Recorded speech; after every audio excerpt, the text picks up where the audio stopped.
Offer me money. Offer me power. I don't care. The consequence of that is losing money, so be it. Now is the moment for Doge. 砍掉多元文化委员会为大儿子报仇，关停国际援助和教育部，向数万名美国公务员甚至联邦特工发送自愿离职协议。按 Trump 指示，接下去要对从未通过审计的财务黑洞五角大楼进行审计风暴。为什么全球首富伊隆马斯克现在誓死要把削减政府支出一干到底，连美军和美联储都不放过？这背后必须有极大的动因。这期特辑将深挖 Trump 关税和 Doge 火力全开的背后动因，以及如果 Doge 成功实现目标，会给美股带来的两大中长期利好。各位交易员一定要看到最后。疫情之后，美债对 GDP 已经超过了120%。美国人不吃不喝，一年都还不完债。2012年以来，每年都是赤字。美国2024财年收入4.9万亿美元，赤字1.83万亿美元。2025财年，美国联邦预算赤字预计将超过1.9万亿美元，甚至达到2万亿美元。为什么去年鲍威尔降息，美国国债长期收益率一路上涨？就是因为债务的不断膨胀，逼着国债不能少发。美国国债2024年发行总额较2023年增长了 28.5%。这两年，美债短中长期利率大幅抬升的环境，加上耶伦这两年发了一堆高息的短债，将在2025年大幅提高美国政府融资利息成本，预计将比2024年的 3.23% 进一步上升。2024财年，美国政府净利息支出已经高达8820亿美元，利息支出增速达创纪录的 34%。2025年，美国国家利息支出预计将超过9000亿美元，再下去就要达到万亿级别了。政府年收入的 23% 都要去付利息，超过国防部的年度预算。这条路可以继续走，但总有一天会导致政府破产，美债实质性违约，引发全球金融海啸。Trump 现在对外加关税，伊隆马斯克对内审计堵财政支出的漏洞，就是要开源节流，让美国政府逐步恢复财政收支平衡。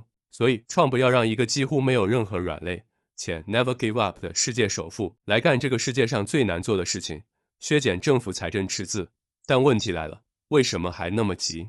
Most legal edicts aren't laws enacted by Congress, but rules and regulations promulgated by unelected bureaucrats. Tens of thousands of them each year. The entrenched and ever-growing bureaucracy represents an existential threat to our republic, and politicians have abetted it for too long.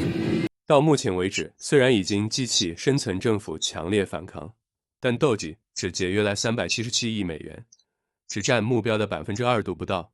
老马现在虽然把命别在裤腰带上，削减开支，拉住美国财政赤字的不断增长，但如此高难度的事情显然需要比较长的时间来完成。那为什么连 Doge 本身都是一个有期限性的临时机构，兴化在2026年独立日结束任务呢？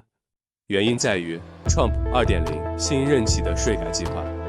由于 Trump 第一任期的减税法案将在2025年底到期，如果不通过新的减税延续法案，那么从2026年1月开始，预期中低收入家庭的税负将平均上升 22%， 而高收入中产家庭和小企业主的税负将增加更加明显。所以 Trump 减税法案 2.0 版必须要通过，否则竞选承诺变成空头支票，美国经济将面临断崖式放缓的挑战。另外， Trump 2.0 的税改计划在延续2017年减税与就业法案临时性减税措施的基础上，还提出了免税项目扩展，承诺对工作中收入的小费、Social Security 工资以及加班收入予以免税，这将直接降低工薪阶层的税负。另外，进一步降低企业税率，除了维持2017年公司税率永久性降至 21% 的安排外，他还希望对美国本土制造的企业进一步降至 15%， 以激励制造业回流。另外，新型扣除和优惠可能引入对车贷利息、家庭发电金支出等新型扣除，以及其他特定产业的税收优惠。新的减税法案不但没有减少政府支出，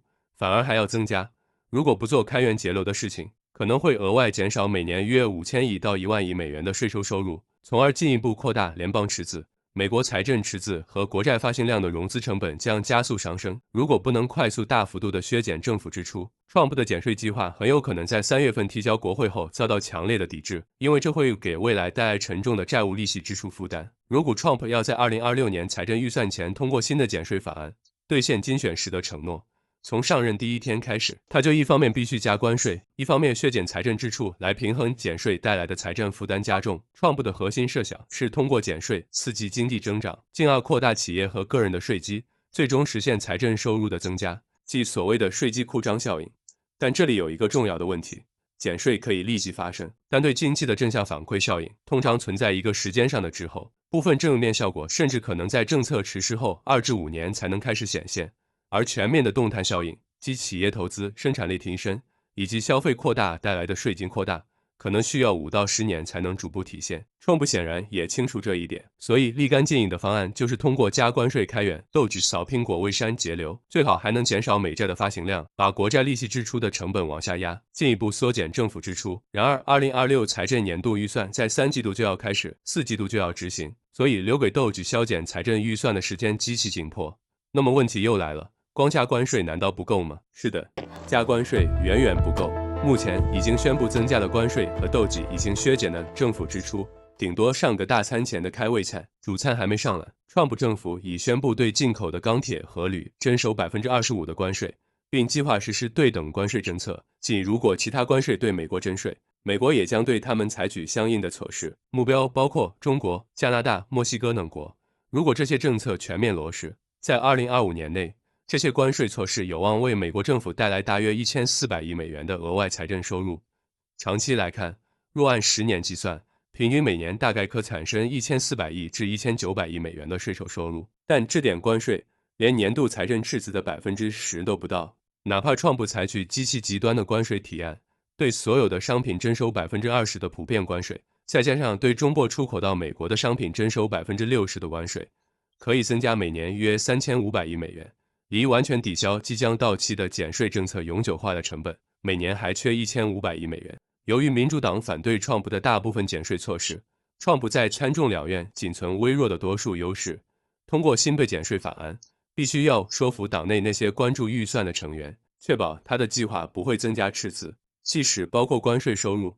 Trump 最后很有可能仍需要对社会保障和面向老年人的医疗保险计划项目进行大规模的削减，以通过一项预算平衡的法案。所以无论 Trump 减税法案按点0摆要通过国会表决这一关，还是正式通过之后寻求不增加债务对 GDP 的比例，都必须要斗志火力全开。如果延长税收政策而又没有等额的支出削减，未来几年累积的赤字可能比原有的巨企多出数万亿美元。